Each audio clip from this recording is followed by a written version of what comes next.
Daddy, I'm leaving the house forever. Goodbye. Wait, forever, forever? Like really leaving? Yes, I'm running away. I packed everything I need. Everything? Let me guess. Mr. Bunny? Yes, and my glitter pen, my pink shiny hair clips, and one cookie. Wow, very serious luggage. But tell me, why are you running away today? Because Mommy said no to everything. No tablet, no candy, and no jumping on the bed. She was in a very bad mood. And when Mommy is in a bad mood, you think I'm on her side? Me, but you're nicer sometimes. Oof, that hurts, but I accept it. Okay, Daddy. So where are you going? To Aunt Emma's house. She has a dog, a swing, and she never says no to marshmallows. Aunt Emma does sound amazing. But do you remember what happened last time you ate too many marshmallows? Yes, my tummy made strange noises and I couldn't sleep. Exactly. Marshmallow tummy is no joke. Okay, then maybe just 3 marshmallows. Still risky.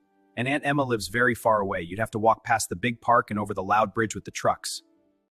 I don't like that bridge. I didn't think so. So, how about a new plan? I will stay, but I have rules. Rules? Oh no, the little boss is back. Let's hear them. Rule 1, Mommy must say sorry. Rule 2, I want hot chocolate with tiny marshmallows. Rule 3, you read me the unicorn story tonight. Those are some big demands. You can do it. You're Daddy. All right, I'll talk to Mommy about the sorry. Hot chocolate, I promise. Unicorn story, deal. Really? Really? Yes. But first, I need one. One hug. I love you. Come here, you little runaway. I wasn't really leaving. I just wanted someone to listen. I know, sweetheart. I'm always here to listen, even when you pack cookies for your great escape.